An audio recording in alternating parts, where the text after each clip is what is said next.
bom yang meledak tahun 2000 sampai 2009 itu kelakuannya Wahabi semua itu, yang melahirkan Amrozi, Imam Samudra, Ali Fauzi, terus siapa?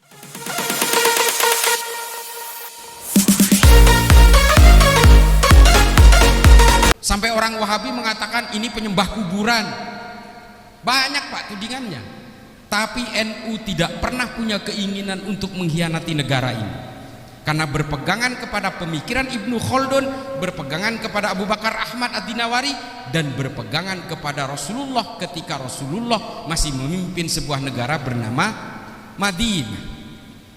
Sampai Rasulullah wafat, Rasulullah tidak pernah mau mewariskan politik Pak, tidak pernah mau mewariskan kekuasaan. Rasulullah sampai wafat tidak mau mewariskan nama penggantinya. Karena apa? Karena Rasulullah tidak mau mewariskan kekuasaan kepada siapapun. Nggak mau cawe-cawe, nggak mau Pak.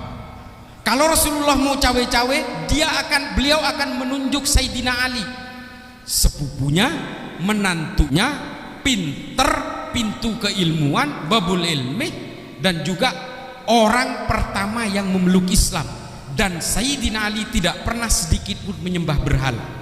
Yang lain masih sempat Pak, Sayyidina Ali belum. Seharusnya ini yang terbaik. Tapi kenapa Rasulullah tidak mewariskan kepada sepupu dan menantunya yang hebat, ahli strategi perang ini? Karena Rasulullah tidak mau mewariskan kekuasaan Pak, tidak mau mewariskan politik. Yang ingin diwariskan oleh Rasulullah adalah akhlakul karimah dan rahmatan lil alamin. Selesai. DNA-nya Islam bukan politik Pak.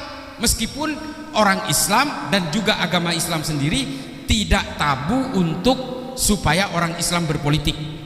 Kata Imam Ghazali, Islam dan politik itu seperti saudara kembar yang jalan bareng Pak, saling mengawasi. Apa kata Imam Ghazali? Orang Islam yang mampu harus berpolitik. Supaya apa? Produk-produk politik tidak keluar dari maqasidus syariah. Harus Pak. Kalau di tengah-tengah perkampungan ini tiba-tiba mau didirikan kasino misalnya, kalau nggak ada orang Islam yang berpolitik, jadi itu barang.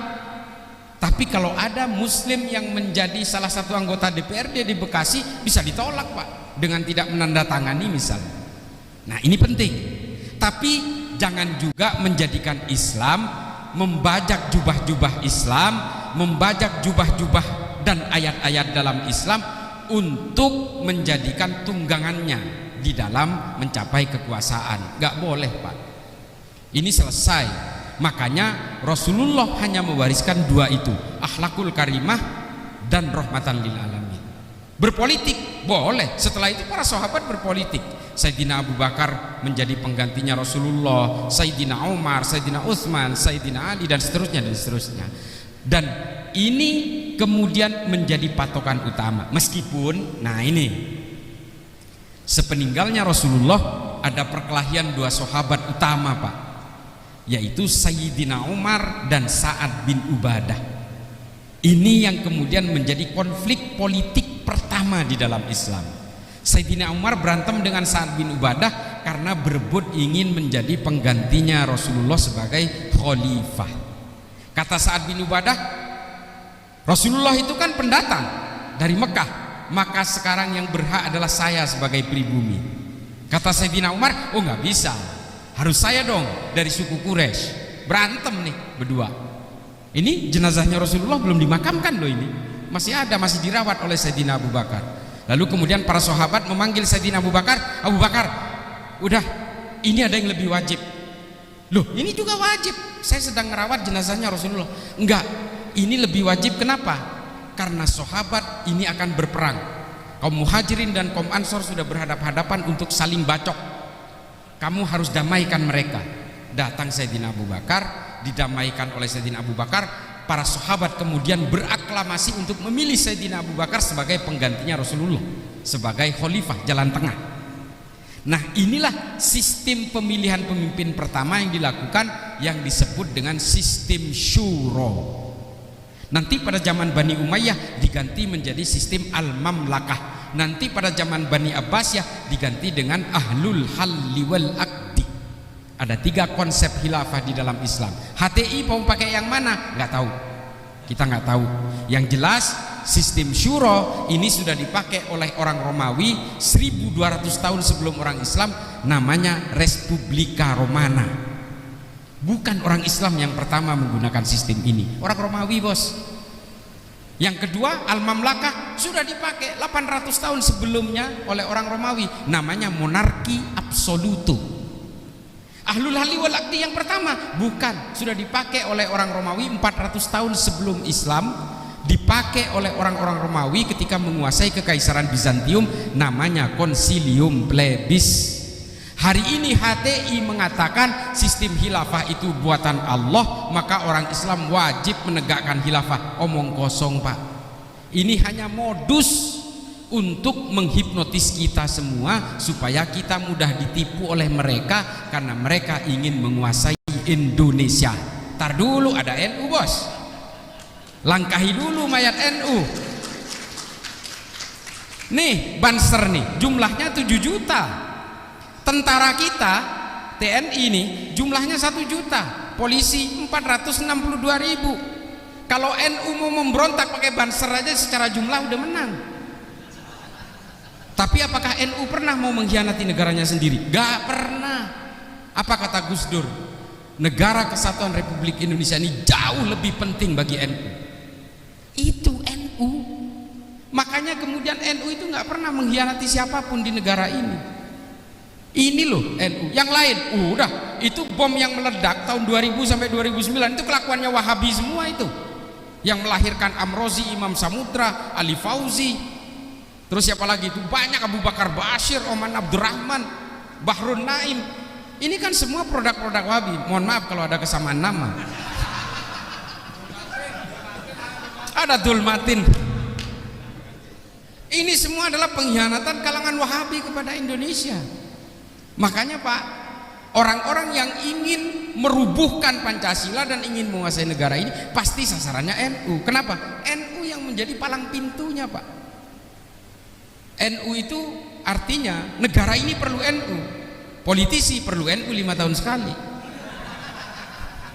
Seksi banget, 82 juta bos. Pak Jokowi 56% exit pollnya itu dari NU. Itu Pak Jokowi itu, yang sekarang cawe-cawe.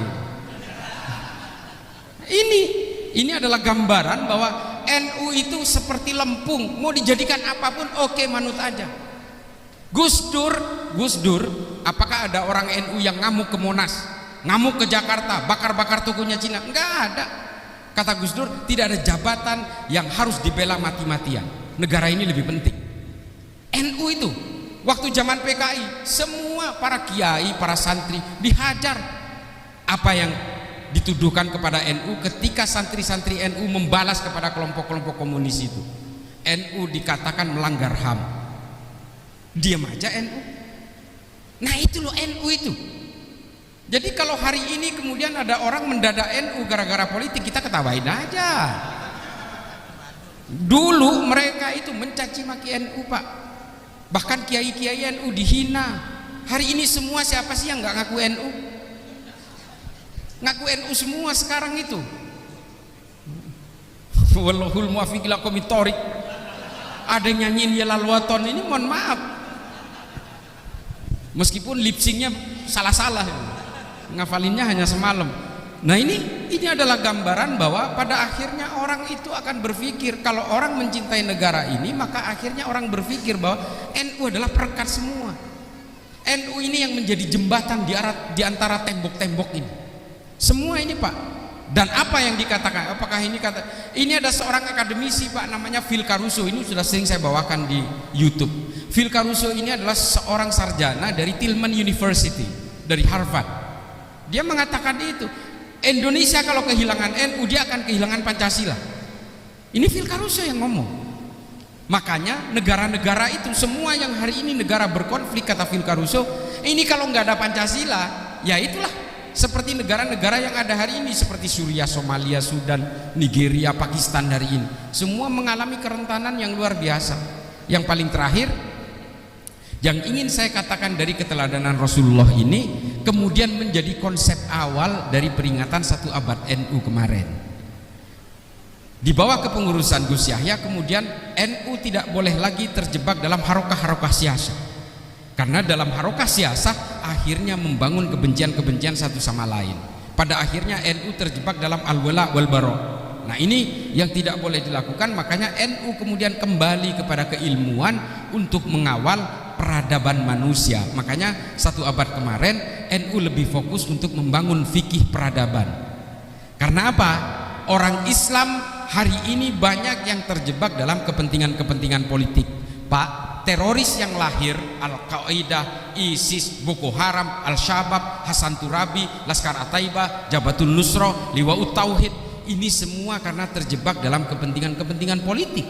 Di Indonesia ada Jamaah Islamiyah, Jamaah Ansarud Daulah, Jamaah Ansarud Syariah, NII, MII, MIT, MIB, Khilafatul Muslimin, Hizbut Tahrir Indonesia. Ini semua terbentuk karena kepentingan-kepentingan politik. Akhirnya apa? Umat Islam terpecah belah Pak di mana-mana. Oleh karena itu NU kemudian menggagas bersama para ulama dari berbagai negara kemarin di Sidoarjo, memutuskan sebuah konklusi, kesimpulan baru bahwa Islam tidak boleh lagi terjebak dalam berbagai operasi intelijen barat yang hanya ingin memecah belah Islam. Akhirnya kita harus betul-betul membangun ilmu pengetahuan untuk membangun peradaban melalui fikih peradaban. Nah ini Pak, yang paling terakhir ingin saya ceritakan. Hari ini Pak, anak muda di Arab Pak, ini yang mencengangkan sekali. Kemarin ketika saya ke Arab, saya menemukan buku yang lebih mengajarkan tidak percaya kepada Allah. Ini di Arab loh. Kalau saya temukan di Amerika lain cerita Pak. Saya hidup di Amerika 4,5 tahun, buku-buku ateis itu biasa saya temukan Pak. Biasa saya temukan di Amerika itu. Di Eropa biasa saya temukan buku-buku yang mengatakan bahwa Allah itu nggak ada. Biasa itu. Nah ketika saya temukan di Arab, saya gelisah Pak. Dan kemudian membaca berita bahwa orang yang tidak percaya dengan adanya Allah itu terutama di Saudi. Coba googling itu. Ateisme paling tinggi itu adanya di Arab Saudi dan terutama di negara-negara Arab. Kenapa? Karena buku-buku ateis itu beredar di sana Pak. Dan ini bukan barang baru di Arab sebenarnya. Pada zaman abad ke-12 sampai ke abad 14, ajaran tidak percaya kepada Allah itu juga dimotori oleh orang Arab. Namanya Abul A'la Al-Ma'arri, Ibnu Al-Muqaffa, ada Abu Bakar Razi. Ini semua adalah perintis ajaran-ajaran yang tidak percaya kepada Allah. Lalu kemudian karena tidak mendapatkan angin yang positif dari para penguasa ketika itu, selesai mereka. Nah hari ini muncul lagi Pak di Arab, ditulis oleh Stephen Hawking, ditulis oleh Hitchens, oleh Sam Harris, ditulis oleh Richard Dawkins, dan ini beredar di Arab Pak. Coba bayangkan, di Arab beredar buku Stephen Hawking tentang terciptanya alam semesta yang mengatakan Allah itu nggak ada. Dan ini dijual terbuka dan laris Pak di Arab. Coba bayangin ini. Stephen Hawking mengatakan bahwa alam semesta ini tercipta karena adanya teori fisika namanya mekanika kuantum, yang disebabkan oleh daya tarik listrik positif dan negatif sehingga tercipta ledakan besar, sehingga kemudian apa yang disebut dengan teori the making of the universes, terciptanya alam semesta dalam pecahan-pecahan planet. Ini karena ada ledakan besar itu. Kesimpulannya apa? Tuhan itu nggak ada. Jadi semua karena teori fisika. Kalaupun Tuhan itu ada, namanya ilmu pengetahuan, kata Stephen Hawking. Dan ini yang diyakini oleh anak-anak muda di Tunisia dan juga di Maroko, termasuk di Saudi dan sebagian negara Mesir Pak, hari ini. Kemudian di Tunis saya menemukan buku yang lain lagi Pak, yang ditulis oleh Richard Dawkins. Judulnya Angan-angan tentang Tuhan, bahasa Inggrisnya The God Delusion. Saya temukan di negara yang namanya Tunisia dengan penduduk 99,9% beragama Islam. Coba, kesimpulan besar dari bukunya Richard Dawkins ini adalah Tuhan itu nggak ada. Tuhan itu hanya diciptakan manusia sebagai alat penakut. Tuhannya manusia adalah 1,5 miliar urat saraf yang ada di tubuh manusia. Kalau urat saraf ini nggak komplit, manusia lahir cacat. Kalau manusia ditebas lehernya sampai habis, dia akan mati. Karena semua urat saraf itu yang menghubungkan otak dan organ-organ motorik ini adanya di leher. Jadi kalau manusia itu ditebas lehernya sampai putus, 1000% pasti mati. Jadi Tuhannya manusia adalah urat saraf. Dan buku ini beredar Pak di Tunisia. Enggak ada yang ngelawan. Ulama mana yang bisa ngelawan? Enggak ada Pak. Kenapa? Ulama kita sibuk berpolitik bos. Enggak ada lagi yang ingat dengan ilmu pengetahuan. Makanya kemudian NU menggagas fikih peradaban. Nah, kenapa kemudian tidak ada yang sanggup melawan teorinya Stephen Hawking dan Richard Dawkins? Karena ulama kita nggak mampu Pak, nggak mampu melawan pemikiran-pemikiran dari ilmu pengetahuan mereka. Padahal Islam pernah melahirkan Ibnu Sina. Siapa Ibnu Sina? Penemu teori dasar ilmu kedokteran pertama, anatomi tubuh manusia. Orang Islam yang oleh orang Wahabi dikafirkan karena dia orang Persia. Yang menemukan angka 0 dalam matematika itu adalah Al-Khawarizmi, orang Islam. Yang menemukan aritmetika, ilmu dalam aljabar itu kan Al-Khawarizmi juga, orang Islam yang menemukan. Dari salah satu nama dari sambungannya Al-Khawarizmi, namanya Al-Jabir. Ini semua adalah orang Islam. Yang menemukan teori oksidasi dan teori fermentasi itu orang Islam yang oleh UNESCO dinobatkan sebagai bapak kimia modern, namanya Jabir Ibnu Hayyan, orang Islam. Yang menemukan jarak bulan dan matahari tanpa pakai alat itu Ibnu Sina. Sampai hari ini dipakai oleh Kopernikus, dipakai oleh Magellan dan sebagainya, dipakai semua oleh orang lintas agama apapun, hasil pemikiran Islam. Nah, hari ini tidak ada yang sanggup melawan teorinya Stephen Hawking karena ulama lupa dengan kejayaan Islam lewat ilmu pengetahuan itu. Padahal, nah ini Al-Quran menyediakan semuanya. Salah satunya ada seorang pemikir Islam, seorang ulama yang membuat kitab tafsir, namanya Syekh Muhammad Thohir bin Asyur, dilahirkan di Tunisia. Nama kitabnya At-Tahrir wa Tanwir. Ada yang baca? Loh, kenapa? Kita sibuk berpolitik. Padahal kitab At-Tahrir wa Tanwir ini ditulis pada abad ke-18 oleh Syekh Muhammad Thohir bin Asyur, dan di situ mengungkap terciptanya alam semesta berdasarkan ayat-ayat dalam Al-Quran yang oleh Syekh Muhammad Thohir bin Asyur disebut sebagai teori penyatuan dan pemisahan, yang dalam bahasa Arab disebut al-ittisal wal infisal. Sama persis seperti teorinya Stephen Hawking. Sama Pak. Jadi teori Stephen Hawking ini sebenarnya bukan teori baru, ini sudah ada di dalam Al-Quran sebelumnya, cuma kita nggak bisa menemukan, dan bahkan belum, jarang yang sudah baca kitabnya dari Syekh Muhammad Thohir bin Asyur, At-Tahrir wa Tanwir. Saya juga sedang baca ini. Untuk apa? Saya sedang menulis buku untuk melawan teori-teori orang-orang ateis ini. Tapi mungkin belum selesai dalam 1 tahun ke depan, karena saya harus banyak menggali literasi dari pemikir-pemikir Islam lain. Nah ini Pak, inilah kelalaian kita ketika kita terlalu banyak memikirkan tentang politik. Kita lupa bahwa Islam itu pernah berjaya dengan ilmu pengetahuan. Ini yang membuat Islam itu tidak bisa berkompetisi dengan bangsa lain, dengan orang-orang lain, terutama di negara-negara barat. Orang-orang di Cina hari ini dari Huawei sudah menciptakan prototipe handphone Pak. Jadi besok handphone itu sudah tidak berupa batangan seperti ini. Jadi sudah pakai microchip yang dibenamkan di kepala, sehingga kita itu ngomong kayak orang gila tuh, ngomong sendiri. Tinggal ngomong istri saya, terhubung Pak langsung dengan istrinya yang juga nggak pakai handphone. Nanti begitu. Dan ada virtual screen. Nanti tinggal kita garis begini, ini nanti muncul screennya di depan layar. Ini yang sedang dirancang oleh Huawei Pak, untuk telepon 20 tahun ke depan. Nah kita hari ini kan enggak Pak, kita masih sibuk tuker tambah di konter-konter nih di pinggir jalan. Tuker tambah, tambahin dong. Yang masih ninut-ninut. Nah ini kita selama